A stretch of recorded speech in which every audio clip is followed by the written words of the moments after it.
Hello and welcome back, everyone, to the Deep Dive. Always a pleasure to be back. We're here on the Detox Health channel, and I just want to say we've got some really interesting deep dives planned for you all in the future about all kinds of health-focused topics. Yeah, so many exciting things to explore. So many exciting things to explore.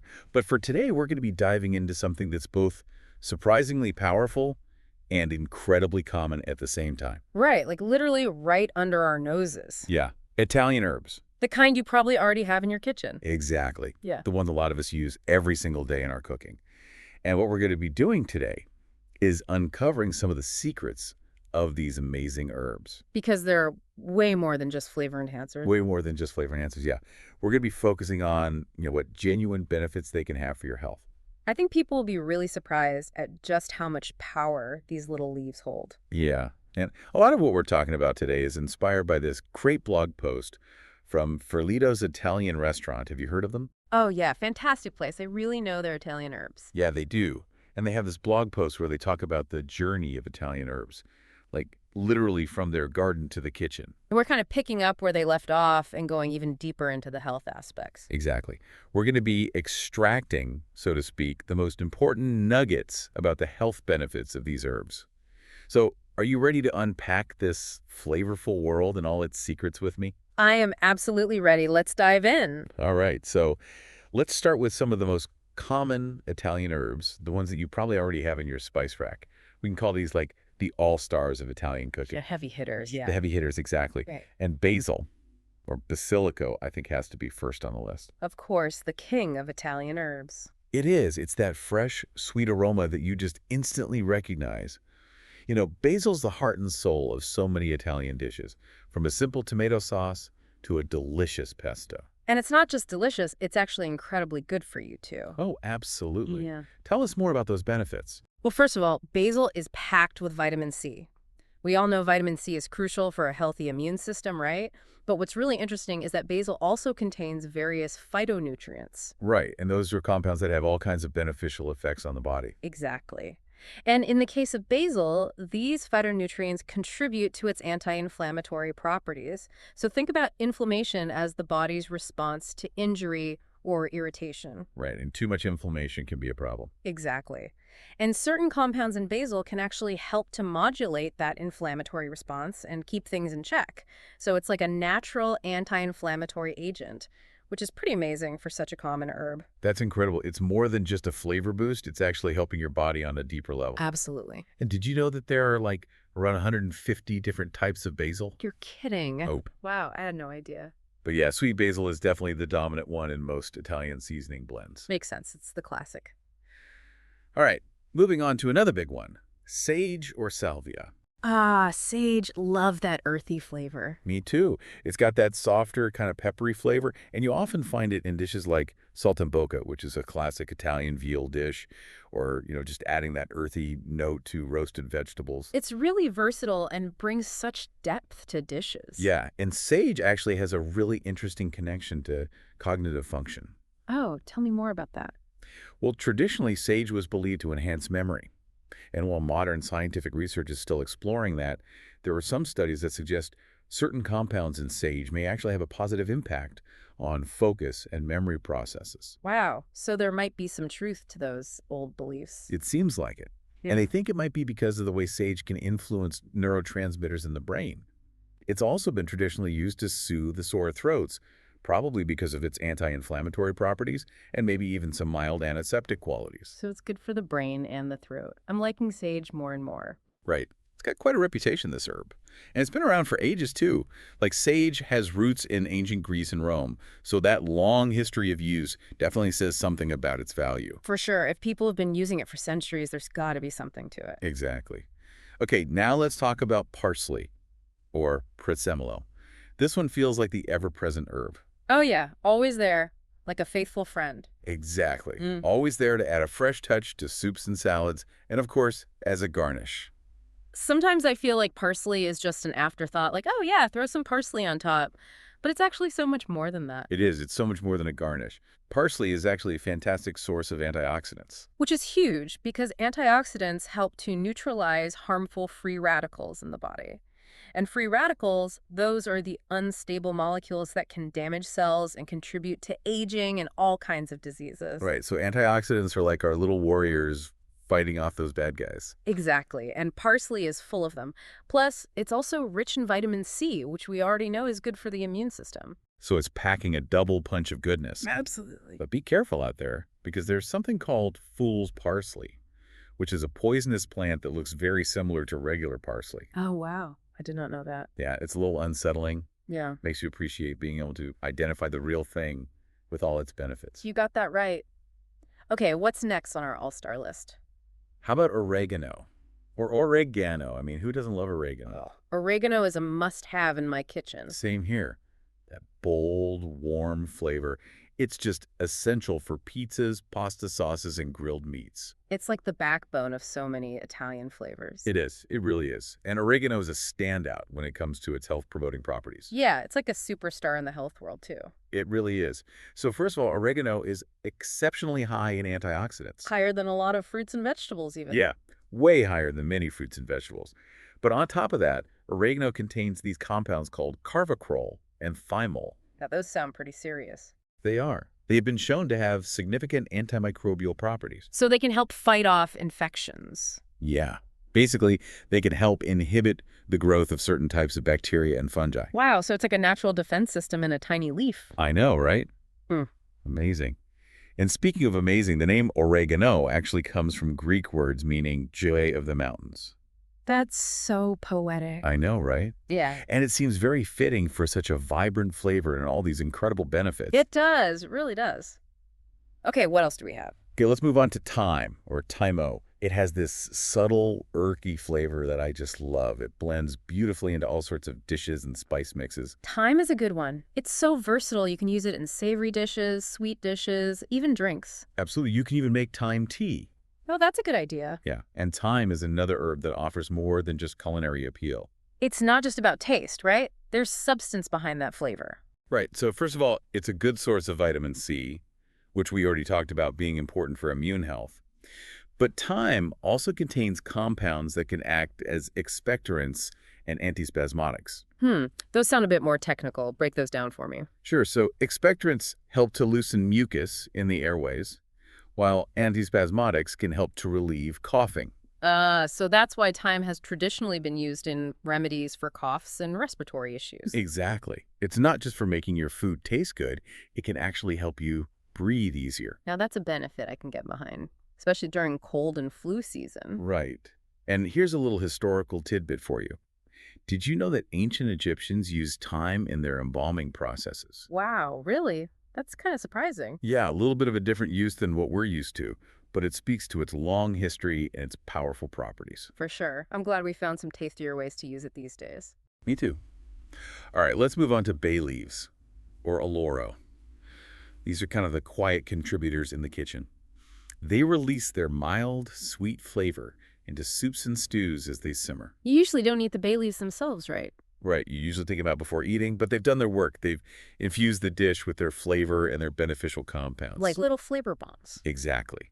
And even though you don't consume the leaves directly, they release these beneficial volatile oils and other compounds into your food during cooking.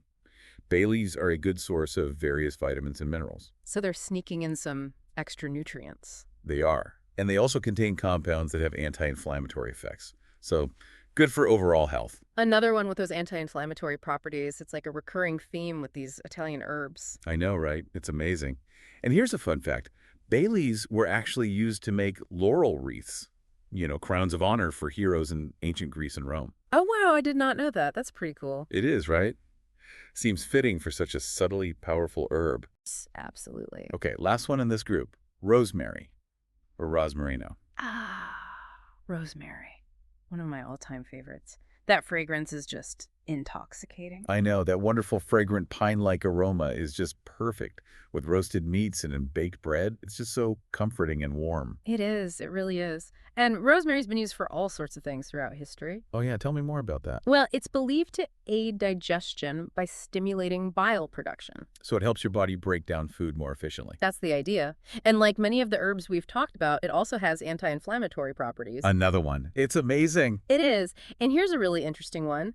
The aroma of rosemary is thought to have cognitive benefits, like it might actually improve focus and memory. Really, so just the smell of it cooking could be doing you good. That's what some research suggests. It could be because of its stimulating effects on the nervous system. Wow, that's incredible. Mm-hmm. And I love the legend about the Greek goddess Aphrodite being draped in rosemary at her birth. Talk about a divine connection. I know. So, we've talked about all these amazing herbs: basil, sage, parsley, oregano, thyme, bay leaves, rosemary.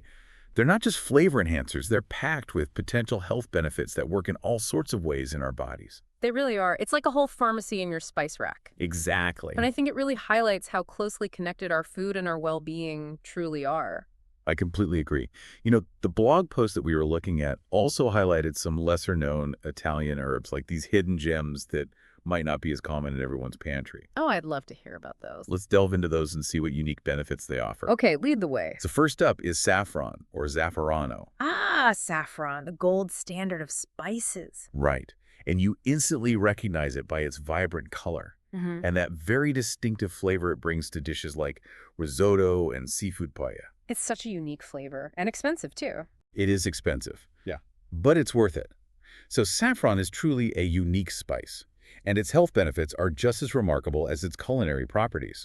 It's loaded with potent antioxidants, including compounds like cuisine and safranol. And we know antioxidants are crucial for fighting off those free radicals. They are. But what's particularly intriguing about saffron is its potential impact on mood. Oh, really? Tell me more about that. Some studies have actually suggested that saffron may have mood-boosting effects and could even be helpful in alleviating symptoms of mild to moderate depression. Wow, that's pretty amazing. I mean, who wouldn't want a little mood boost? I know, right?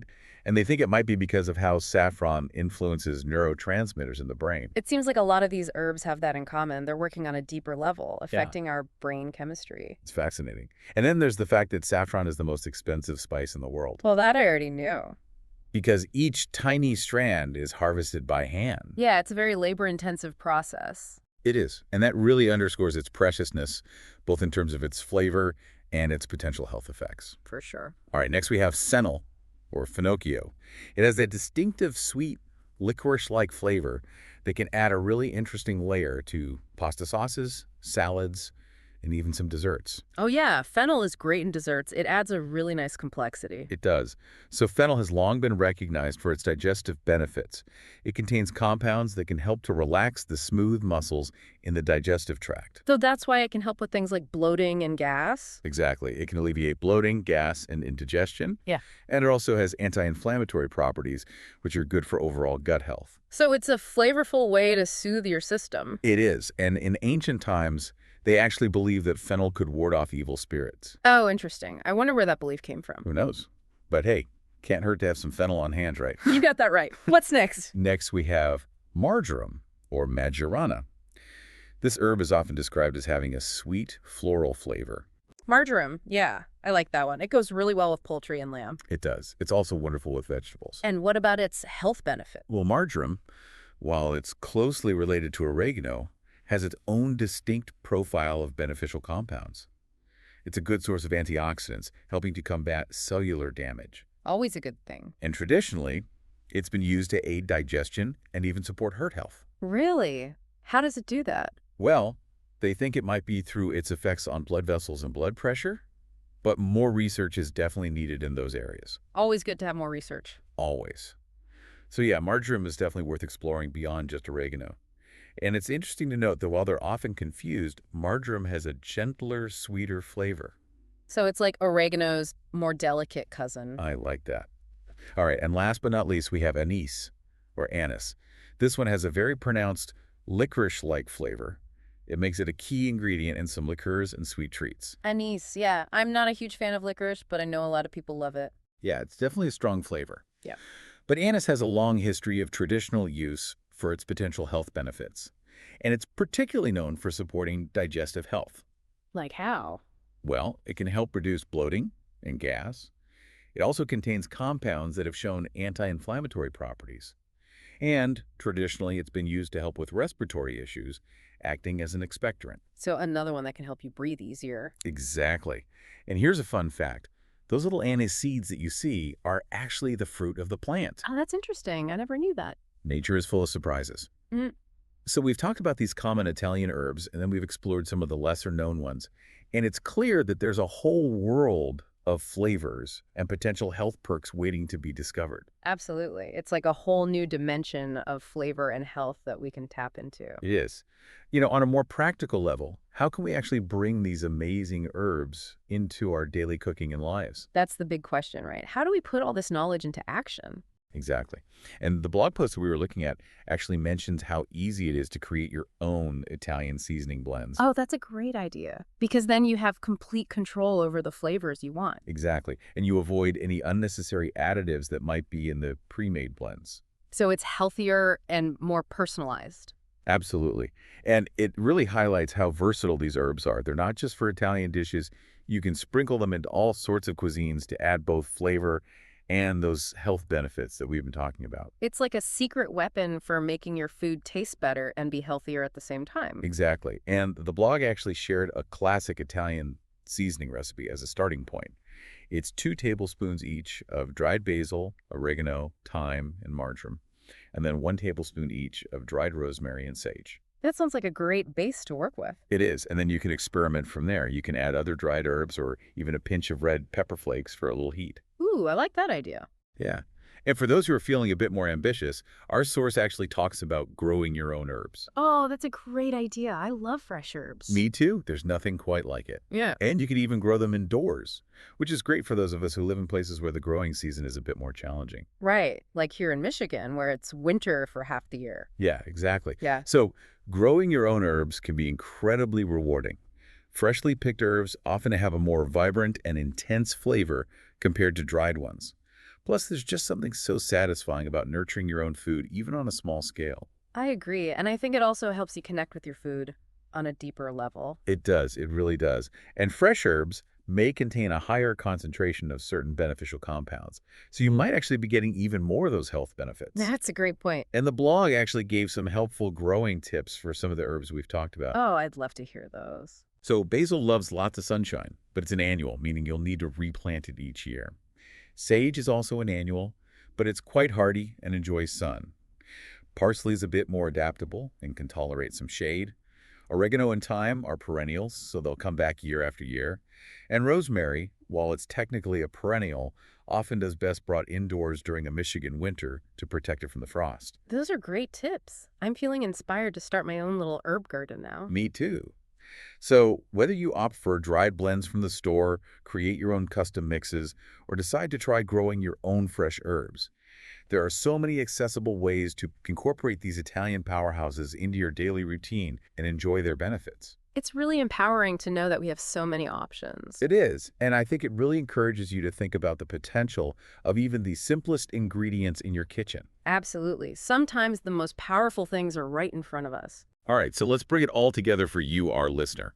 We've explored a fantastic range of Italian herbs today, and the key takeaway is that they offer a wealth of potential health benefits. It's amazing how much these little leaves can do. It is. We talked about their rich antioxidant content, the vitamin C that many of them provide for immune support, and their significant anti-inflammatory properties. We also highlighted how some can aid digestion, like fennel and marjoram, boost your immune system, like thyme and basil, and even potentially support brain health, like sage and rosemary. And let's not forget the antimicrobial power of oregano, the potential mood-boosting effects of saffron, and the heart-healthy aspects linked to marjoram. It's really remarkable. It is.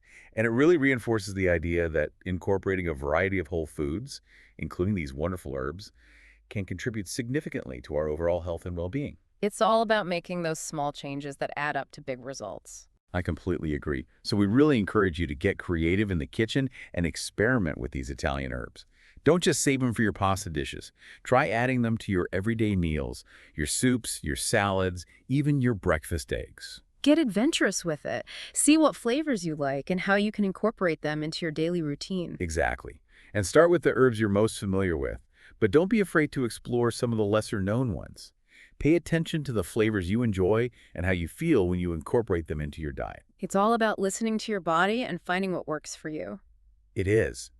And it's a fantastic reminder that even the common culinary herbs that we often take for granted can be powerful allies in supporting our health. Right. We don't always have to look far for those health-boosting ingredients. And they're a wonderful way to add depth of flavor to your cooking without relying on excessive salt or unhealthy fats. That's a huge bonus. So that brings us to the end of our deep dive into the fascinating world of Italian herbs. It's been quite a journey. It has. And if you found this exploration insightful and helpful, be sure to check out the Detox Health channel for many more deep dives into a wide range of health-focused topics. We have so much more to share with you. We do. And please don't forget to subscribe so you don't miss out on any of our future explorations into how you can live a healthier and more vibrant life. We're excited to continue this journey with you. And finally, a thought for you to consider after our conversation today. Think about how intentionally incorporating fresh, homegrown herbs into your cooking could further enhance not only the flavor of your meals, but also your overall well-being and your connection to the food you prepare. It's a beautiful way to bring nature and health into your kitchen. It is, and it's a small change that could have surprisingly delicious and healthy results. Thanks so much for joining us on the Deep Dive. Until our next exploration together.